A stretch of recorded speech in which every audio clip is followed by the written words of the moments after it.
Bueno, hola mi gente con intereses filosóficos. El día de hoy vamos a continuar con esta sección de argumentos contemporáneos. Hoy volvemos a hablar de otro filósofo analítico, que es Donald Davidson, y voy a estar exponiendo sus argumentos para rechazar el relativismo conceptual, aunque de hecho son más bien argumentos para rechazar la inconmensurabilidad semántica, pero ya llegaremos a eso.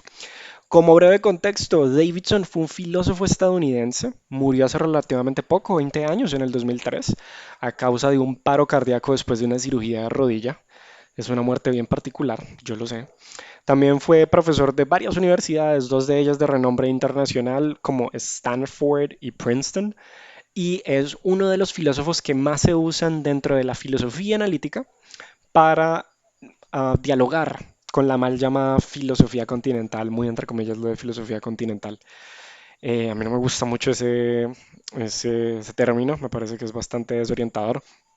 En específico, digamos, en el caso de Davidson, porque en general se quiere dialogar es con la hermenéutica, con la metodología hermenéutica, y muy específico se quiere dialogar con Gadamer, por unas similitudes bien curiosas que encontramos tanto en Gadamer como en Davidson cuando están abordando el problema de la interpretación. Eso se los dejo allí para hacerles campaña de expectativa para el video que viene, que es el de Gadamer. Y nada, volviendo digamos al tema principal del video, que es Davidson. Los argumentos que voy a exponer son cinco argumentos, pero no son de un solo texto. Digamos que Davidson es un filósofo muy ecléctico, toca leerlo en bloque, él a lo largo de 40 años más o menos estuvo revisitando los mismos problemas y hay cuatro gruesas colecciones de ensayos en los que él revisita, formula y reformula, argumenta y contraargumenta contra las mismas perspectivas y los mismos problemas filosóficos. El texto principal del que se nutre este video es de la idea misma de un esquema conceptual que está en la colección de la verdad y la interpretación que tuvo Gedisa. Y de esa misma colección también consulté Fiel a los Hechos, que allí él elabora, digamos, un poco su concepción sobre la verdad. Mm, yo le recomendaría no introducirse a Davidson con los textos de esa colección porque son bastante oscuros. Davidson es un escritor bastante oscuro. Les recomiendo otra colección que es la de Subjetivo, Intersubjetivo, Objetivo, que tiene cátedra. Hay cuatro ensayos ahí que son maravillosos. El primero es El mito de lo subjetivo, es una excelente introducción a Davidson. El segundo es una teoría coherentista de la verdad y el conocimiento. Le permite a uno comprender bastante bien la propuesta epistemológica del man.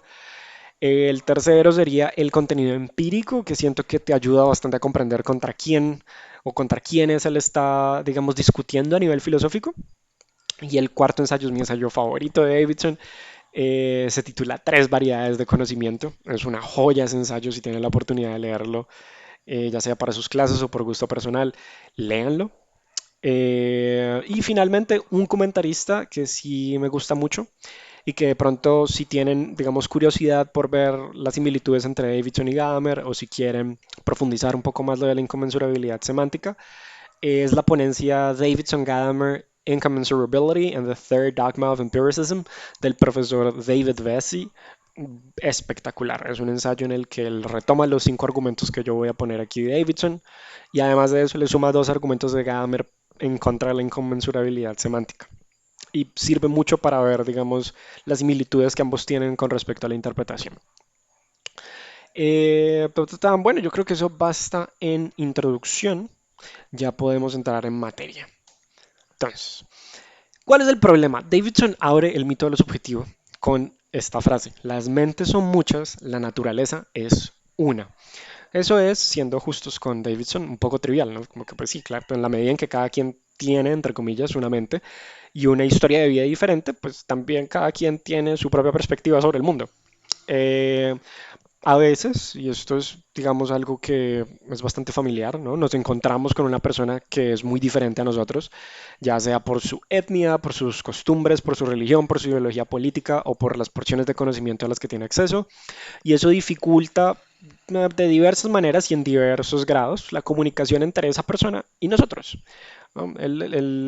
Si uno lo pone más general, ¿no? Esto no aplica solo para personas, también para cultura y lo que los historiadores llamarían periodos. Y esto agrega una variable importante y que no hay que ir de hecho muy lejos para verlo, ¿no? Es bien sabido que en México la palabra fresa no se usa como en Colombia. En Colombia la palabra fresa se refiere a la fruta. En México se refiere a una persona con dinero, lo que en Colombia diríamos un gomelo. Ahora pensemos en la diferencia que hay, por ejemplo, en la palabra Dios y cómo comprenden esa palabra las culturas monoteístas y la diferencia que hay entre esa comprensión con la que tienen las culturas politeístas. También pensemos en la diferencia que aparece una vez introducimos el cero como un número. Entonces marca un periodo histórico, es un periodo histórico antes de la introducción del cero y después de la introducción del cero, y la comprensión que teníamos de las matemáticas cambió de una manera bastante radical. Entonces, ¿cómo podemos explicar esas diferencias, esos cambios, ¿no? Con el relativismo conceptual. El relativismo conceptual se muestra como una explicación más o menos plausible al hecho de que cada quien, cada persona, cada cultura, cada periodo histórico tiene una manera de relacionarse como con el mundo, o con la naturaleza, o con el universo, o la realidad, o como quieran llamar la totalidad de las cosas que existen. Entonces la idea básica es que lo que comprendemos por realidad, naturaleza, cosmos, mundo, universo, lo que sea, es relativa a nuestro esquema de conceptos. Entonces, si nuestro esquema conceptual nos permite hablar con sentido del cero como un número, entonces el cero es un número. Pero si nuestro esquema conceptual nos permite hablar con sentido de varios dioses o de uno, pues hay varios dioses o uno, respectivamente. Si nuestro esquema conceptual nos permite hablar de una persona con mucho dinero como Fresa o como Gomela, pues entonces hay personas fresas o gomelas, y así sucesivamente. Hay dos maneras más filosóficas de decir lo que he venido diciendo hasta aquí, para que empecemos ya a calentar motores. Entonces uno podría decir que nuestros conceptos dan forma a la materia que nos proveen los sentidos. Esto es una formulación de corte kantiano o de espíritu kantiano. Sí, como no sé cómo está en su lectura de la crítica de la razón pura, pero la famosa frase de Kant de que los conceptos sin intuiciones son vacíos y las intuiciones sin conceptos son ciegas. Lo que Kant apunta es justamente eso, que si el concepto no tiene, digamos, input, entre comillas, si no tiene algún estímulo sensorial, no tiene nada que darle forma. Y al mismo tiempo los estímulos sensoriales sin conceptos no pueden tener forma. Pueden pensar una materia, o más bien una metáfora, un ejemplo que me sirve mucho para pensar es la relación que tiene un alfarero con el barro. El barro es materia informe, el alfarero es el que da forma. ¿Cierto? Tú pones la materia informe, que sería el barro, con el alfarero y el alfarero puede darle forma y volverlo una vasija. Algo parecido es lo que harían nuestros conceptos con la materia de los sentidos, ¿no? Sea lo que sea que eso signifique. Entonces, la idea es que nuestros conceptos cogen esa materia informe de los sentidos, cogen como todo ese ruido de los estímulos sensoriales y los van organizando o se ajustan a ellos.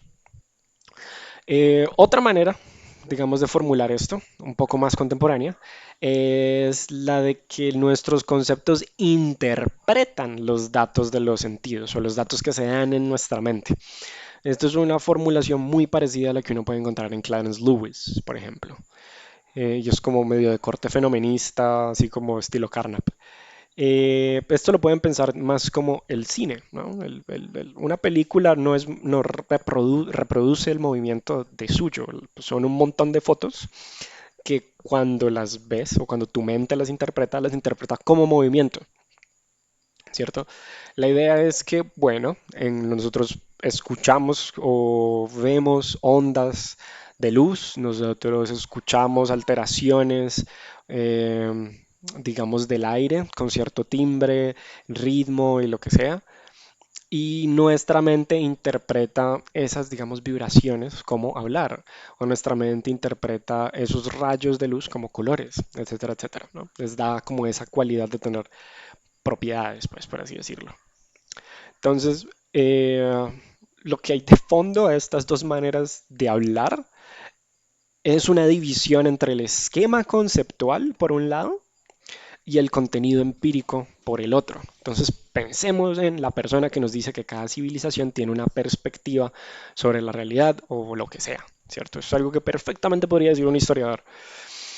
Entonces, podemos interpretar esa metáfora, si refinamos un poco la metáfora de la perspectiva, podríamos parafrasearla así.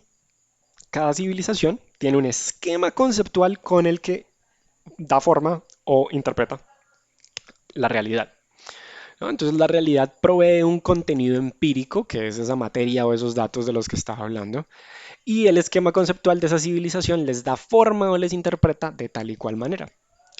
Esto, digamos, como que no es sorpresa alguna en este sentido que la doctrina de los esquemas conceptuales encontrara refugio y esté tan ligada al lenguaje. Si el lenguaje es, en efecto, una técnica que nos da acceso a la realidad o al mundo, a la naturaleza, lo que sea, y no meramente una herramienta expresiva, entonces tiene sentido que civilizaciones diferentes, en la medida en que tenían lenguas diferentes, hayan interpretado de maneras diferentes la realidad o le hayan dado forma de maneras diferentes a la realidad, ¿no? Esto es una, digamos, cláusula de la diferencia. Esto es una cláusula importante. Cuando los esquemas conceptuales difieren, también lo hacen las lenguas que expresan esos esquemas conceptuales o que están cobijadas por esos esquemas conceptuales. Aquí nos podemos volver un poco más radicales. Podemos introducir una cláusula pequeñita que es la inconmensurabilidad semántica. Entonces ya llegó a eso. Sabemos que si los esquemas conceptuales difieren, también lo hacen las lenguas. Ya, eso sería nuestra cláusula de diferencia. Pero podríamos entonces añadir otra cláusula y digamos que solo si podemos traducir los enunciados de una lengua a otra, tiene sentido pensar que sus hablantes, a pesar de que son hablantes de diferentes lenguas, tienen el mismo esquema conceptual. Es decir, si bien sus emisiones lingüísticas son diferentes, se estarían usando los mismos conceptos. Y es muy fácil ver cómo se da esto. Digamos, si yo digo en inglés it's raining, tengo un enunciado. Si yo digo en castellano está lloviendo, tengo otro enunciado. Y si digo en alemán es regnet, tengo otro enunciado. Entonces tendría tres enunciados en total, ¿no? Están aquí, digamos, expresados.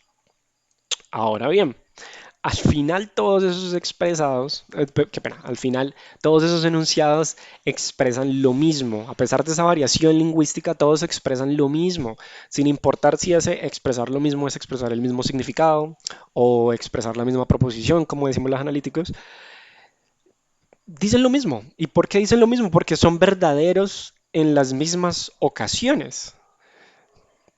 ¿Se ve? Sí, son verdaderos en las mismas ocasiones. Tanto un alemán como una persona que habla español, como una persona que habla alemán, bueno, como una persona que habla inglés, van a estar de acuerdo en que it's raining, está lloviendo o es regnet en la misma ocasión. ¿Cierto? Si hacemos eso con la totalidad de los enunciados significativos del inglés, el castellano y el alemán, si la totalidad de los enunciados significativos de estas tres lenguas fueran verdaderas en las mismas ocasiones, podríamos decir que los hablantes del inglés, el castellano y el alemán tenemos los mismos conceptos, estamos cobijados con el mismo esquema conceptual, expresamos o trabajamos con los mismos conceptos. Pero entonces esto debería como poner una semillita de duda en nuestra cabeza, ¿no? Y es, ¿qué pasaría si encontramos una lengua cuyos enunciados no podamos traducir a ninguna de las lenguas que conocemos? Es un poco como la situación de Arrival, ¿no? La película de Denis Villeneuve. Pues es más o menos eso, ¿no? Nos encontramos con unos alienígenas y de primerazo parece que hablan, pero no podemos traducir nada de lo que están hablando a nuestra lengua. Entonces, digamos, esto nos pone en una pregunta de, ¿podría haber una lengua cuyo esquema conceptual sea tan diferente al nuestro que la traducción de esa lengua a nuestras lenguas sea imposible? O uno lo puede pensar de otra manera y es como, ¿podrían existir unos enunciados cuyas condiciones de verdad sean incomparables con las nuestras, ¿cierto? Estén siempre por fuera de nuestra capacidad de comprenderlas? Bueno, eso es la inconmensurabilidad semántica. La inconmensurabilidad es básicamente que no se puede medir o comparar, y semántico tiene que ver con las condiciones de verdad o satisfacción. La idea es que es una propiedad de los enunciados, es una imposibilidad o es la imposibilidad de traducir esos enunciados de una lengua a nuestros términos. Y para ser incluso más finos al respecto, es la imposibilidad de saber cuáles son las condiciones de verdad de esos enunciados, aún sabiendo que hay una lengua que tiene esos enunciados. Entonces, aquí yo siento que el mejor ejemplo que uno puede encontrar es la famosísima tesis de Sapir-Whorf, ¿no? Realmente es una tesis que elabora Whorf, que ya estaba trabajando Sapir, pero bueno, eso es otra larga historia. La cita es más o menos aquí, la pueden encontrar en el ensayo de The Punctual and Segmentative Aspects of Verbs in Hopi, no sé cómo pronunciar eso, pero bueno. El punto de la cita es, el lenguaje nos produce una organización de la experiencia. Nos inclinamos por pensar que el lenguaje es simplemente una técnica de expresión y no por entender que el lenguaje es ante todo una clasificación o organización del flujo de experiencia sensorial que resulta en un cierto orden del mundo. En otras palabras, el lenguaje hace de una forma más cruda, pero también más amplia y versátil, lo mismo que hace la ciencia. Se nos presenta así un nuevo principio de relatividad, que sostiene que los observadores no están todos guiados por la misma evidencia física hacia una misma ilustración del universo, a menos que sus encuadres lingüísticos sean similares o puedan ser calibrados de alguna manera. Entonces, nada, lo mismo, esto de ser calibrado, básicamente una manera de decir que tienen que traducir, ¿cierto? Los encuadres lingüísticos o las lenguas tienen que encontrar una manera de traducirse.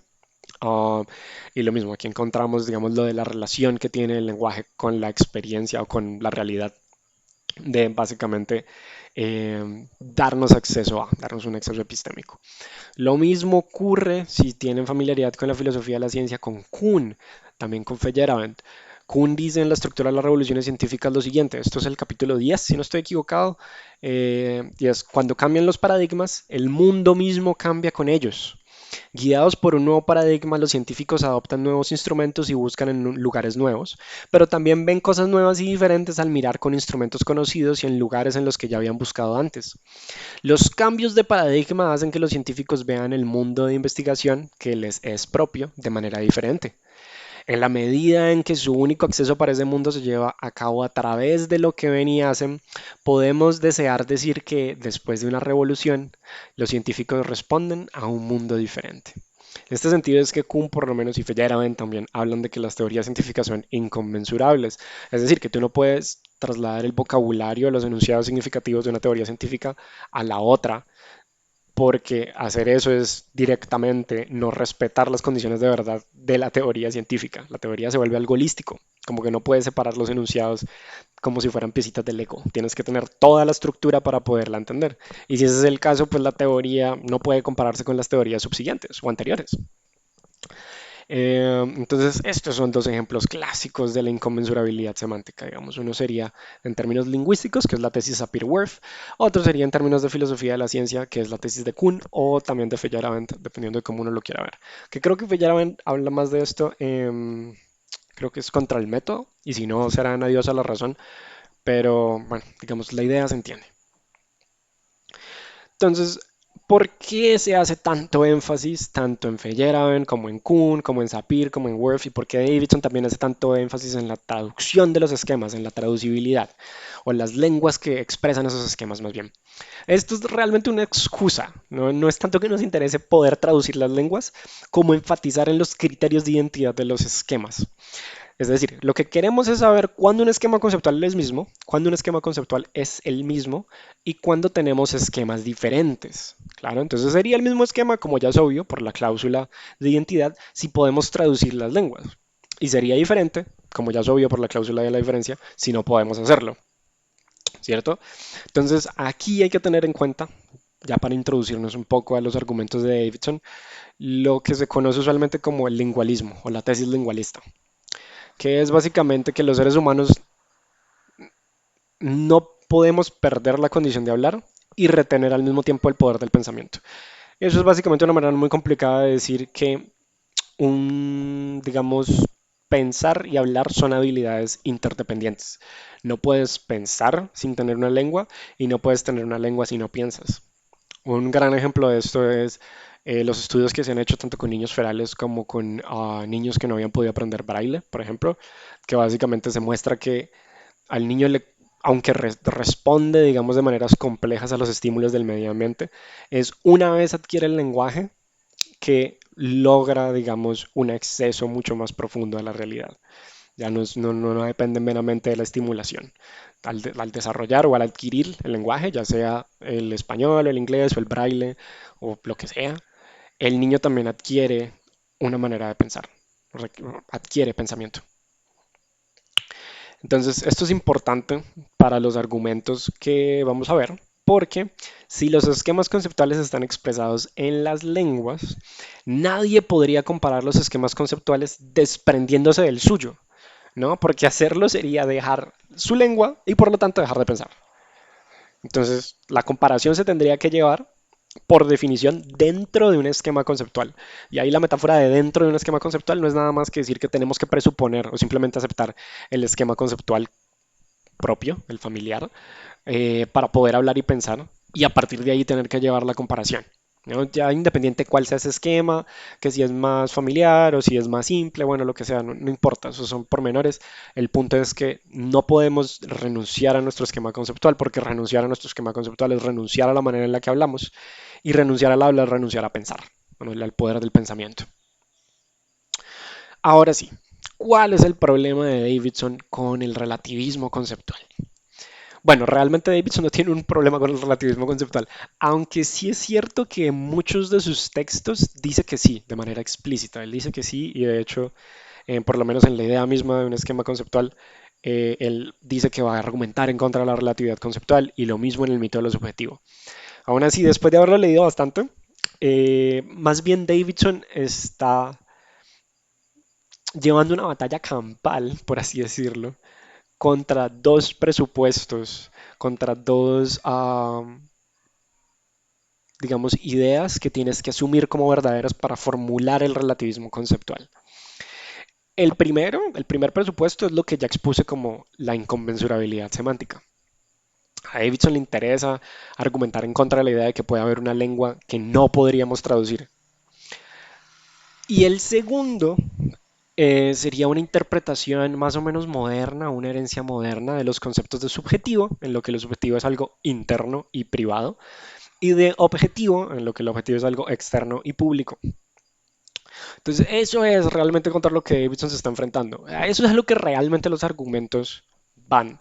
Muchas veces en la literatura uno ve filósofos que se agarran con Davidson porque dicen como no, pero yo puedo formular la relatividad conceptual de una manera diferente, entonces los argumentos de Davidson no son tan buenos para acabar con la relatividad conceptual.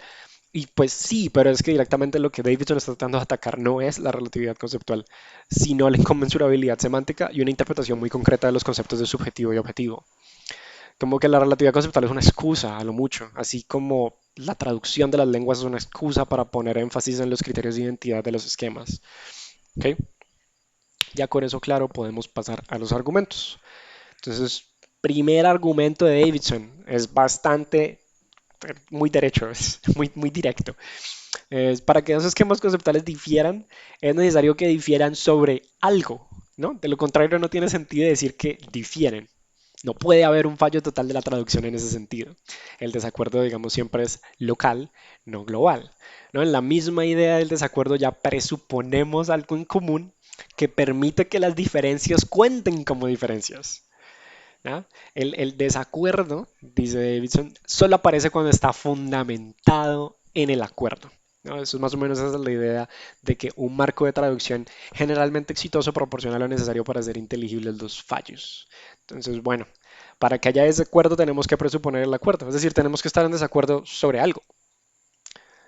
Y si estamos en desacuerdo sobre algo, pues simplemente no tiene sentido decir que estamos en desacuerdo sobre todo. Es un argumento bastante directo. Pero aquí viene entonces un segundo argumento, ¿no? Supongamos que sí puede haber un desacuerdo global, un fallo total de la traducción, dos esquemas que están en desacuerdo en todo. Dice Davidson que si nuestra comprensión de la realidad está determinada por completo por nuestro esquema conceptual y si hubiese unas diferencias inconmensurables entre dos esquemas, nunca podríamos identificar esas diferencias como tales. ¿Por qué? Porque ser capaces de ver las diferencias entre esos dos esquemas conceptuales, el mío y el otro, requiere de una perspectiva que sea independiente de ambos para apreciar dichas diferencias. El problema aquí es que si hay un esquema diferente al mío al cual yo tengo acceso, entonces tiene que ser traducible con mi lengua, ¿cierto? De modo que técnicamente por la cláusula de identidad sería el mismo esquema. Siendo ese el caso, estamos atrapados. Tenemos un dilema, ¿cierto? Porque, de nuevo, por el lingualismo no podemos abandonar el esquema, nuestro esquema conceptual, porque sería abandonar nuestra lengua y el pensamiento. Entonces nos quedamos con un dilema, ¿no? O bien estamos atrapados dentro de nuestro esquema conceptual y no tenemos evidencia a favor de que nuestro esquema conceptual es inconmensurable con los otros, no podríamos identificar esas diferencias supuestamente generales, completamente generales, totales contra el otro esquema, o bien no estamos atrapados y por lo tanto nuestro esquema conceptual no es inconmensurable con los otros. Ese es el segundo argumento de Davidson. También es bastante directo. Entonces, bueno, aquí alguien podría decir como, bueno, ¿y qué pasa si, bueno, no digamos que el esquema conceptual determina lo que comprendemos por realidad, sino que solo delimita lo que comprendemos? Bueno, en este caso, el esquema conceptual tendría algún tipo de relación, todavía por esclarecer, con una entidad, ¿cierto? ¿Qué tipo de relación tendría? Aquí Davidson dice que podemos encontrar dos grupos. O bien el esquema conceptual organiza o bien ajusta. ¿Y qué es lo que espera ser organizado o ajustado? Bueno, pues habría de ser o bien la realidad o bien la experiencia. Esto puede tener muchísimos nombres, ¿no? Aquí lo de la realidad puede ser el universo, el mundo, el cosmos.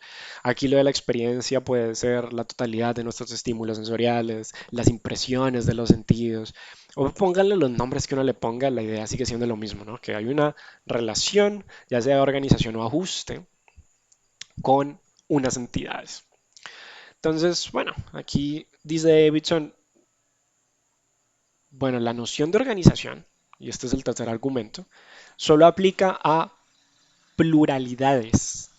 Es decir, uno puede organizar, digamos, la realidad o la experiencia si tienen partes, o si hablamos filosóficamente, si tienen objetos, si están compuestos por objetos.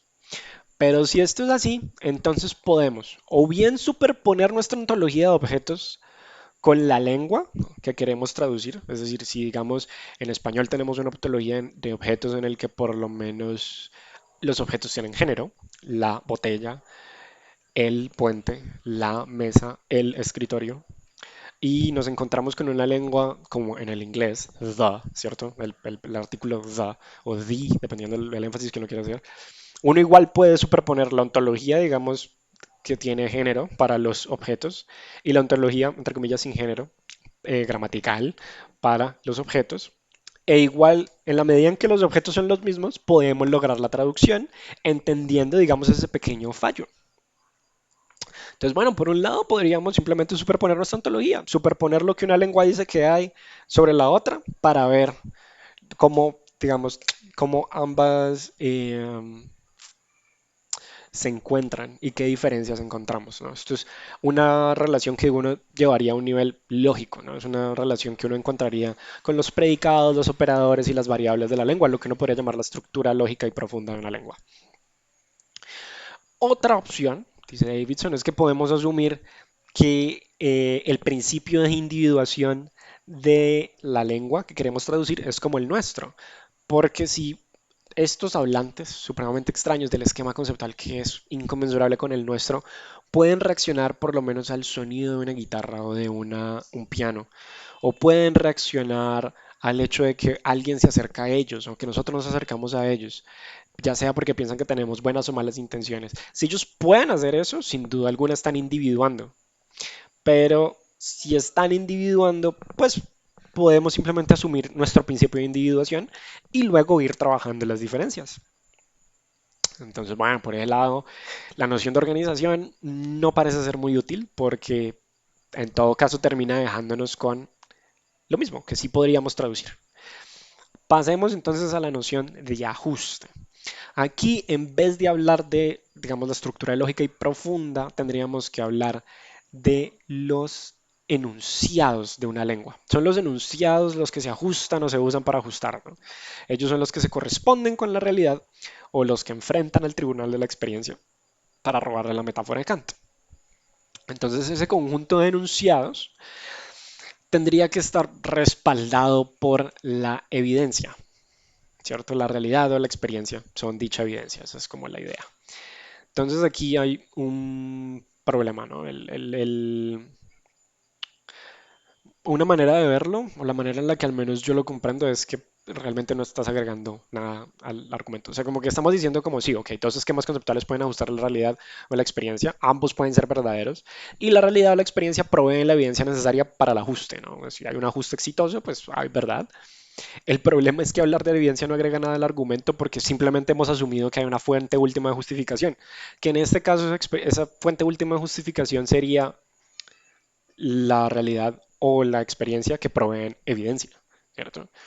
No, esto sigue sin explicar, en ningún sentido hemos explicado si podemos tener dos lenguas que ajusten la realidad de la experiencia, digamos, siendo ambas respaldadas por evidencia, es decir, siendo ambas verdaderas y que al mismo tiempo esas dos lenguas no puedan ser traducidas la una a la otra, ya que sean inconmensurables. Entonces aquí viene el cuarto argumento de Davidson, y es que el corazón, y esto es el argumento creo yo más fuerte de Davidson en contra de la inconmensurabilidad semántica, el corazón de la doctrina del esquema y el contenido es que el contenido empírico no tiene estructura proposicional, ¿no?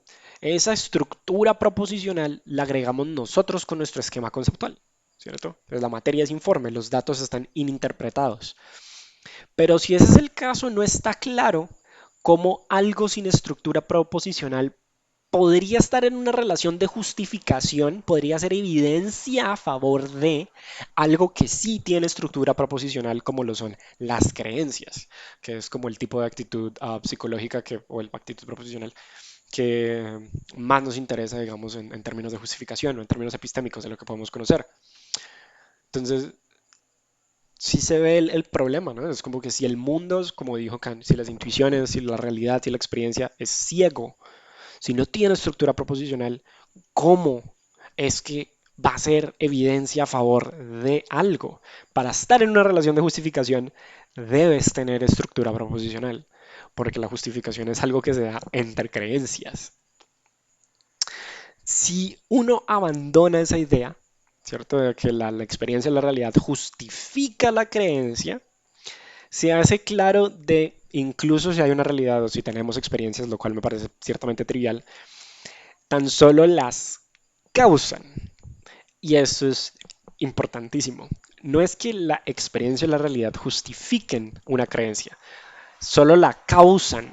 Tienen un papel en la producción de la creencia, en un nivel causal, pero no tienen un papel en la justificación de la creencia, en un nivel epistémico. Y si ese es el caso, pues lo que es evidencia o justificación es la experiencia, es la creencia causada, no la realidad o la experiencia que la causa. ¿Ya? Entonces, volvimos a un punto muerto, porque en este caso, la realidad o la experiencia sí son la fuente de todo conocimiento, en un sentido muy especial, que es este de Davidson, pero en este sentido no hay un puente epistémico de justificación entre la realidad o la experiencia externa a nuestra mente, ¿cierto? Es entre eso objetivo, entre comillas, y lo subjetivo, que sería nuestra mente, nuestras actitudes proposicionales, que serían internas. El puente entre el mundo y la mente es solamente causal, y al ser causal es directo. El mundo causa la creencia y se acabó, no la justifica en ningún sentido. Por supuesto, hay una justificación entre creencias. El mundo puede causar una creencia que justifica otras creencias, pero hasta allí no hay relación epistémica. Entonces, esto nos lleva a una reflexión importante. Vamos a hacer una pausa aquí de los argumentos de Davidson. Me falta uno. Ya vamos en el cuarto, me falta uno. Y es en qué queda la verdad, ¿no? ¿Por qué? Porque al final el concepto de evidencia no está agregando nada al ya conocido y muy viejo concepto de verdad. Podemos renunciar en ese sentido, dice Davidson, a una justificación última, a una evidencia primordial o algún tipo de fundamento para nuestras creencias. Podemos expresar la verdad sin hacer mención a la evidencia o a la fidelidad a los hechos o a lo corresponderse con la realidad. Por supuesto que la verdad se vuelve relativa si uno abandona esto al hablante, a lo que dice y a la ocasión en la que lo dice. Se vuelve una relación triádica. Pero eso no es ningún problema, porque gracias a Tarski, ¿cierto? Podemos simplemente agregar la causalidad. Entonces, sabemos que la verdad es una relación triádica entre el hablante, lo que dice, y el momento en el que lo dice, o la ocasión en la que lo dice. Entonces tendríamos un teorema más o menos así, ¿no? El enunciado E es verdadero en castellano para H, el hablante, en la ocasión T. ¿Cómo vamos a evitar caer en las circularidades? Aquí es donde viene nuestro amigo Tarski, aquí es donde él nos da la cláusula de la causalidad que Davidson tanto valora. Y es que agreguemos, entonces reemplacemos E, ¿cierto? Por una mención del enunciado. Agreguemos una variable P que nos dé las condiciones bajo las cuales ese enunciado que estamos mentando es verdadero. Y agreguemos un bicondicional para asegurar el mismo valor de verdad entre E, que es la mención, y P, que es las condiciones de verdad. Entonces aquí tendríamos algo como el enunciado E es verdadero en castellano para H en la ocasión T, sí y solo sí, P. ¿Ok? Entonces esto, si lo hacemos en español, pues es más o menos trivial, ¿no? Es el famoso ejemplo de el enunciado está nevando, es verdadero en castellano. Para mí, en este momento, sí y solo sí, está nevando. Es ciertamente trivial si lo hacemos en la misma lengua. Sin embargo, cuando lo hacemos en lenguas diferentes se vuelve informativo. El enunciado es regnet, es verdadero en alemán para Kurt el martes por la tarde, o, perdón, el martes por la mañana, sí, solo sí está lloviendo. Aquí hay algo que sí es informativo sobre la verdad de un enunciado. Aquí ya sabemos que es regnet, entre comillas, significa o expresa que está lloviendo. ¿Por qué? Porque hemos sido capaces de identificar que es regnet, es verdadero cuando está lloviendo. Es un buen argumento, la verdad. El argumento es de Tarski, para ser justos, no tanto de Davidson, pero funciona de todas maneras. Entonces, ¿cuál es la idea de Davidson? Que aquí la verdad ya no está haciendo una mención a una entidad extra lingüística. ¿Ya? Entonces, nos queda claro que los enunciados son verdaderos porque el mundo causa que lo sean, sí, pero esa causalidad se expresa como una relación entre este metalenguaje en el que hemos expresado el teorema, ¿cierto? Que en este caso mi metalenguaje es el castellano, y el lenguaje objeto al que lo queremos aplicar, que en este caso es el alemán. Entonces, uno puede hacer esto con un montón de enunciados del alemán o del inglés, ¿no? Entonces, el enunciado is raining es verdadero en inglés para, no sé, uh, Christian. El martes por la mañana, sí, solo sí, está lloviendo. Y lo mismo, el enunciado it's hot es verdadero en inglés para Christian. El martes por la mañana, sí, solo sí, está haciendo calor. Y así sucesivamente. Entonces, o más bien, tenemos es una relación entre lenguas. Tenemos una relación en la que, si bien nos queda la verdad, no hay una mención a algo extralingüístico. Todo lo que tenemos es una relación entre un metalenguaje y un lenguaje objeto. Entonces, si yo me acerco a un alemán o a alguien que habla inglés, un británico o un gringo, y le digo es regnet o it's raining mientras está lloviendo e induzco su asentimiento o su desentimiento, pues podemos inferir cierta regularidad en el uso del enunciado. Y al hacerlo con todos los enunciados de la lengua, todos los enunciados significativos de la lengua, vamos a llegar a esa relación de causalidad que Davidson tanto aprecia. ¿Ya? Es a partir del asentimiento o el disentimiento inducido, llego a la regularidad y la regularidad me lleva a la causalidad. Y al llegar a la causalidad he llegado al mundo, he llegado a la realidad o a la experiencia o al universo, ¿no? Pero esto nos muestra un punto vital del argumento de Davidson y es que tenemos que asumir esa relación causal entre la realidad y la experiencia. Tenemos que sostenerla como verdadera, hay que presuponerla. Al presuponer esa relación causal entre la realidad, la experiencia y el habla, se vuelve necesario asumir esa causalidad para interpretar o traducir.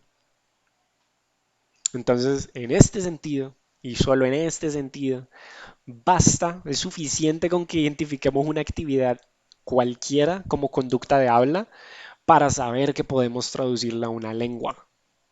Si uno puede ver o identificar una conducta cualquiera como habla, ya eso es suficiente para saber que esa conducta o que esa lengua, más bien, se puede traducir a una de nuestras lenguas. Es un argumento pesado, no lo van a negar, pero funciona, porque entonces pierde sentido la idea de que podríamos reconocer que alguien está hablando una lengua y al mismo tiempo esa lengua sería completamente intraducible con la nuestra. Entonces, hasta aquí la idea total o el fallo de un total de la traducción sigue sin ser clara, ¿no? Hemos desarrollado esa idea hasta sus últimas consecuencias y no nos ha dado pues como ningún resultado positivo.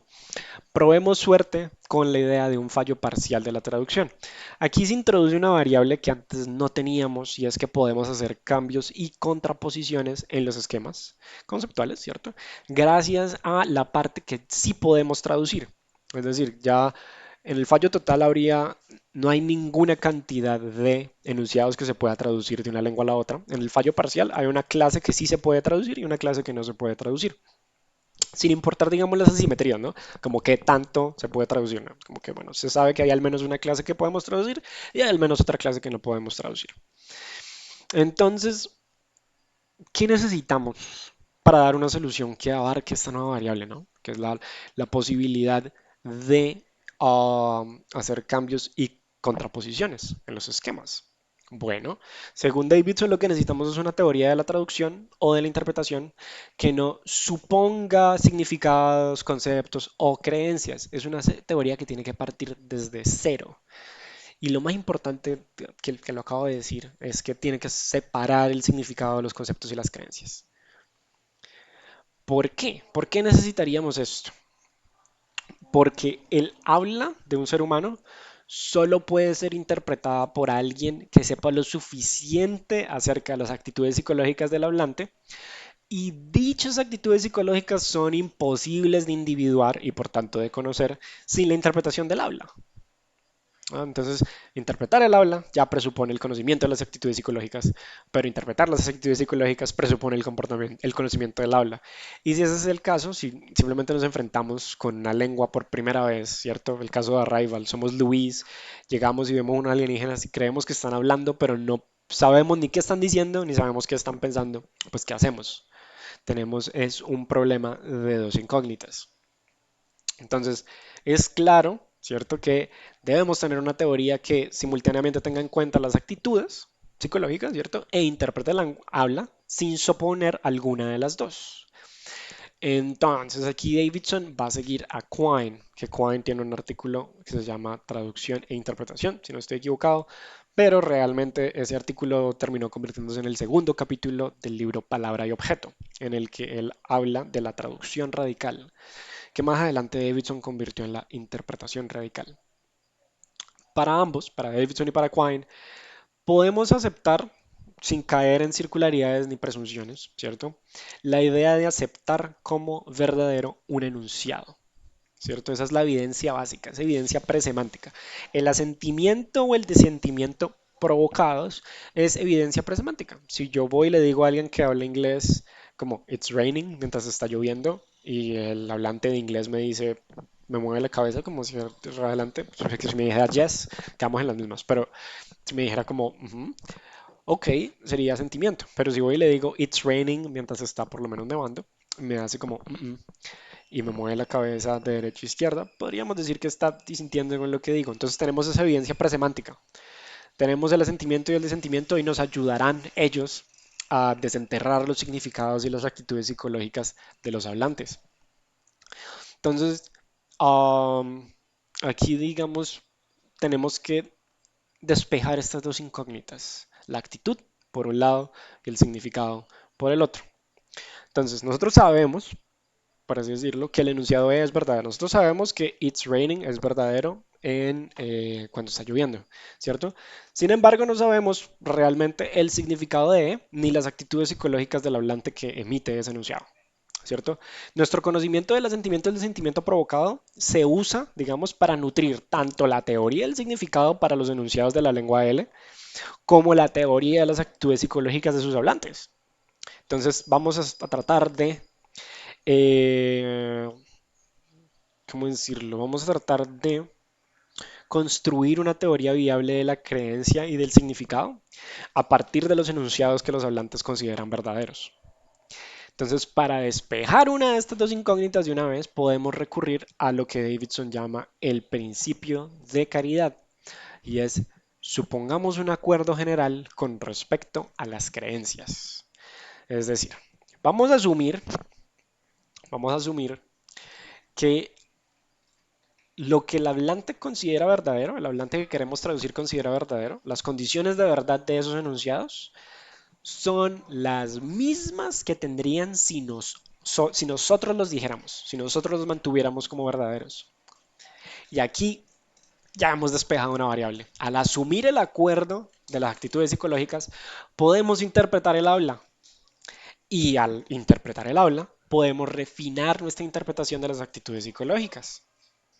Entonces, cuando yo me le acerco a, por lo menos, un ejemplo que utilizan Quine y Davidson, cuando yo me acerco, digamos, a un aborigen y pasa un conejo y el aborigen dice Gabagae, pues yo puedo simplemente hacer una maximización del acuerdo de nuestras creencias y decir, ok, vi un conejo, dijo Gabagay. Voy a asumir que la presencia del conejo causó la palabra Gabagay y por tanto que la palabra Gabagay significa conejo. Ok, o he ahí un conejo.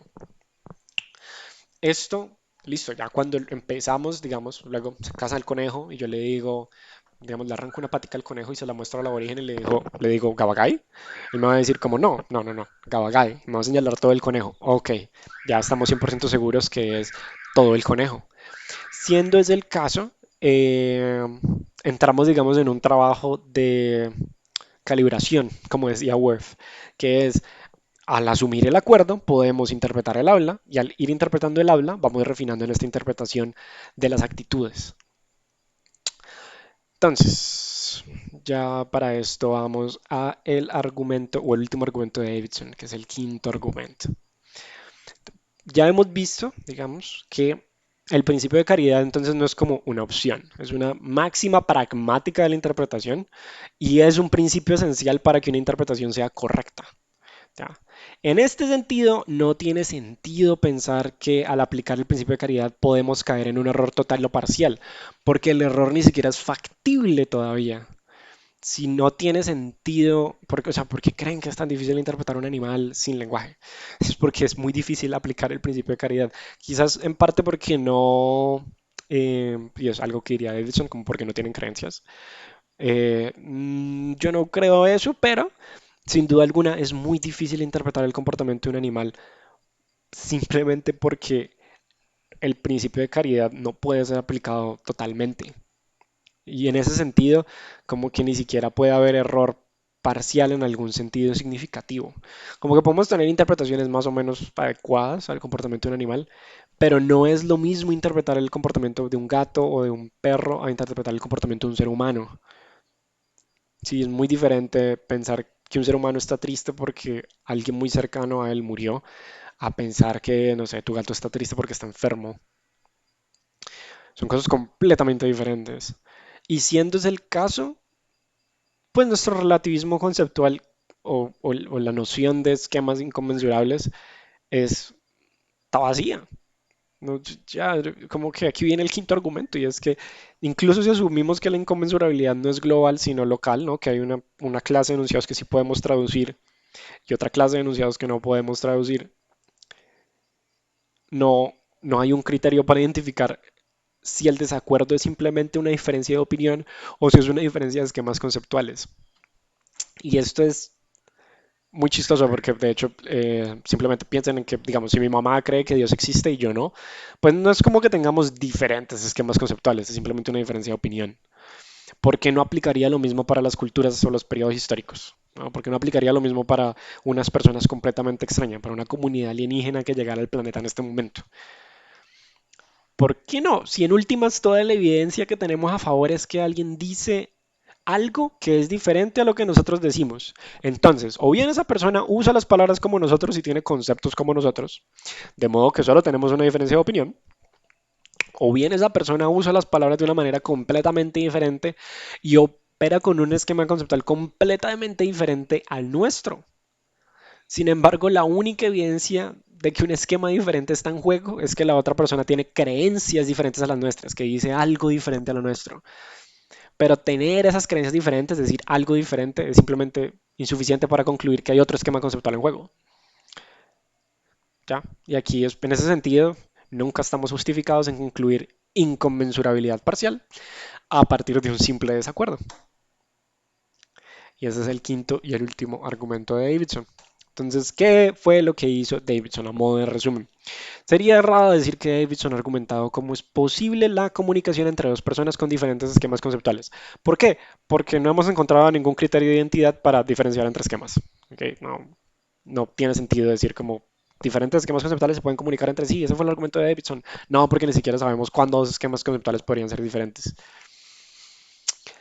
También sería un error decir que todas las personas que hablan una lengua comparten el mismo esquema. Y esto también es así porque no tenemos criterios para saber cuándo, o sea, si no tenemos criterios para saber cuándo dos esquemas son diferentes, tampoco tenemos un criterio para saber cuándo son iguales. Lo que Davidson hasta aquí sí ha mostrado es que la inconmensurabilidad semántica no tiene sentido ni por el lado del esquema conceptual ni por el lado del contenido empírico. De modo que podríamos abandonar ambos dogmas. Podríamos abandonar la idea de que hay una realidad o experiencia ininterpretada o informe que busca ser interpretada o organizada o ajustada y un esquema conceptual que organiza o se ajusta a esa experiencia o realidad, que la interpreta, que le da forma. Podemos simplemente renunciar a esos dogmas y dedicarnos a pensar otro tipo de problemas. Aquí ya lo que nos quedaría sería el problema de la interpretación. Nos queda el problema entonces, bueno, ¿cómo? ¿Qué es lo que vimos de manera muy breve? ¿Cómo vamos a hacer para interpretar el habla de la comunidad completamente extraña? Nos quedaría una última pregunta, ¿no? ¿Qué vamos a hacer con la verdad? ¿No? Aquí Davidson es bastante optimista, ¿no? Él cree que no hemos renunciado a la noción de una verdad objetiva, sino que la hemos recuperado. ¿No? Voy a leer la cita de Davidson. Al dejar de lado la dependencia del concepto de una realidad interpretada y de algo exterior a todos los esquemas y a toda la ciencia, no estamos renunciando a la noción de verdad objetiva, todo lo contrario. Dado el dogma de un dualismo de esquema en realidad, llegamos a la relatividad conceptual y a la relatividad a un esquema. Sin este dogma, esta clase de relatividad se derrumba sin remedio. Damos por sentado que la verdad de las oraciones continúa siendo relativa al lenguaje, pero eso es todo lo objetiva que puede llegar a ser. Al dejar de lado el dualismo de esquema y mundo, no dejamos de lado al mundo, sino que restablecemos un contacto sin mediaciones con los objetos familiares, cuyas travesuras y extravagancias hacen de nuestras oraciones y opiniones verdaderas o falsas. Y aquí la idea es que ese contacto sin mediaciones es la relación causal que Davidson ve entre el mundo y nuestras creencias y el habla. Si ese es el caso, pues claro, la verdad es relativa a lo que decíamos, una relación triádica entre el hablante, lo que dice y el momento en el que lo dice, pero pues es que ya, eso es todo lo objetiva que la verdad puede llegar a ser. Y si ese es el caso, la idea de una relatividad conceptual y de la inconmensurabilidad semántica se derrumba. Al pasar eso, simplemente nos estamos ahorrando un montón de problemas epistemológicos. Y como dice Davidson, hemos asegurado la comunicación entre seres humanos y no hay nada más que se necesite. Y bueno, eso sería todo por el video de hoy. Muchísimas gracias por ver. Si quieren, dejen sus comentarios, dudas, amenazas, preguntas en la caja de comentarios. Y nos vemos en el próximo video para que hablemos de Gadamer y el problema de la interpretación.